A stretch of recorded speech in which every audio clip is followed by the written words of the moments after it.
Budidaya online, bab ke-57.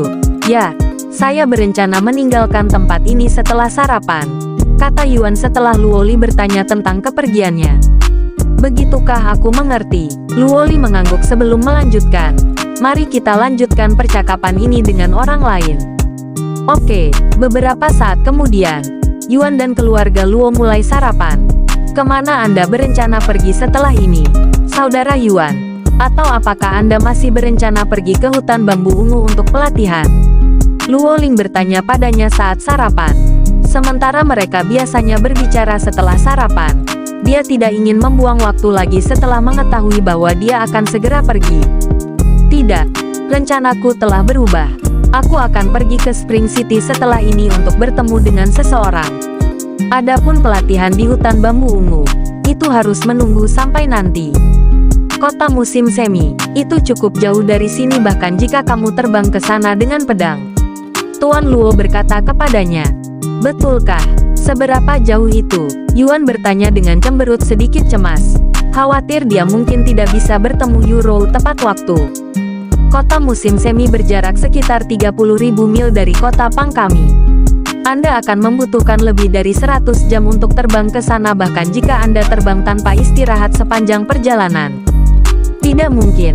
Wajah Yuan segera turun setelah mengetahui seberapa jauh Spring City dari lokasinya saat ini.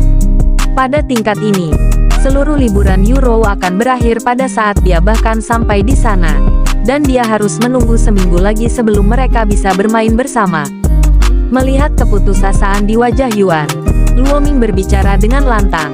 Jika Anda sangat terburu-buru untuk pergi ke kota musim semi, mengapa Anda tidak menggunakan perangkat teleportasi di kota Liang? Hanya 3.000 mil dari sini. Padahal, Anda harus membayar sejumlah besar emas untuk menggunakannya. Petik 2. Betulkah? Saya dapat mencapai kota musim semi dalam waktu singkat jika saya menggunakan perangkat teleportasi ini. Ekspresi putus asa Yuan segera menjadi cerah. Ya, kamu seharusnya bisa mencapai kota musim semi sebelum hari berakhir. Namun, itu tidak akan murah. Lagi pula, perangkat teleportasi membutuhkan sejumlah besar energi spiritual untuk beroperasi. Dan semakin jauh Anda harus pergi, semakin mahal biayanya. 30.000 mil sama sekali tidak buruk. Jadi emas yang kami berikan kepadamu seharusnya lebih dari cukup untuk kamu gunakan. Luo Ming berkata padanya. Terima kasih. Saya akan menggunakan perangkat teleportasi ini bahkan jika itu harus mengorbankan tangan dan kaki saya. Yuan berkata padanya. Mengapa kamu terburu-buru, Saudara Yuan? Apakah orang yang Anda temui ini begitu penting? Luo Ling tiba-tiba bertanya padanya. Ya, dia orang terpenting dalam hidupku. Dia menjawab tanpa ragu-ragu.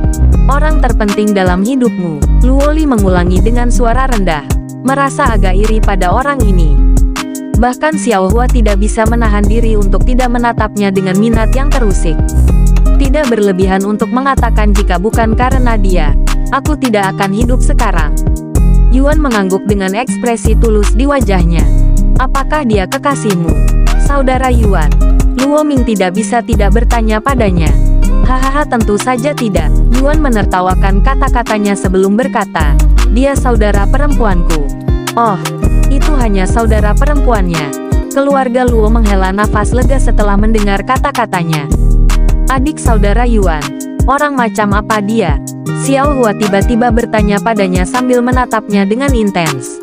Dia adalah individu yang sangat baik yang menempatkan kesejahteraan orang lain di atas dirinya sendiri.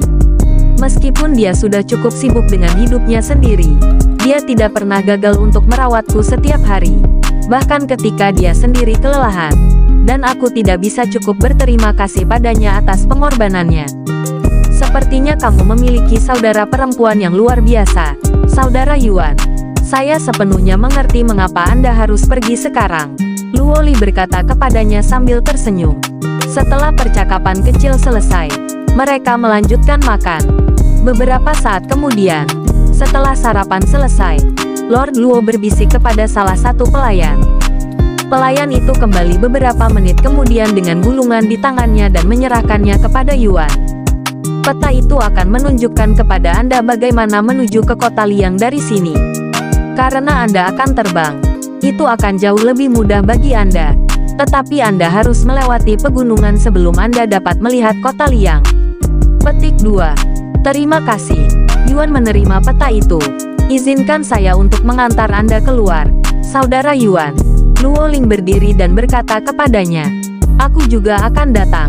Luoli juga berkata. Beberapa saat kemudian, Luoling tiba-tiba memeluk salah satu tangannya di dekat dadanya sementara Luoli pergi untuk yang lain sebelum membawanya keluar, membuat Yuan tampak seperti playboy dengan kecantikan di setiap lengannya. Begitu mereka berada di luar, Yuan tercengang oleh kerumunan besar yang memenuhi jalan-jalan. Kak, kenapa ada begitu banyak orang di sini? Dia tercengang. Setelah apa yang terjadi dengan Tuan Gunung, kota Pang kami dibanjiri pengunjung. Banyak dari mereka tampaknya datang ke sini untuk mencari Saudara Yuan. Dan meskipun kami telah memberitahu mereka bahwa Anda telah lama meninggalkan kota ini, jumlahnya terus bertambah. Luoling berkata padanya. Begitu maka aku hanya bisa terbang keluar dari sini. Yuan menghela nafas. Selamat tinggal, Luoli. Luoling. Saya tidak akan melupakan pengalaman saya di sini. Dia kemudian berkata kepada mereka dengan senyum cerah di wajahnya. Bolehkah aku memelukmu sebelum kau pergi? Luoli tiba-tiba bertanya padanya. Yuan mengangguk dan membuka tangannya tanpa terlalu memikirkannya. Luoli segera melompat ke dalam pelukannya dan memeluknya erat-erat. Kembalilah ke sini ketika kamu punya waktu. Oke, aku akan selalu menunggumu. Saya akan. Setelah memeluknya selama beberapa saat, Luoli melepaskan tangannya dan mundur selangkah sebelum tiba-tiba mendorong dirinya ke arah Yuan, mencium pipinya. Petik 2. Yuan terdiam, tapi dia tidak mempermasalahkannya.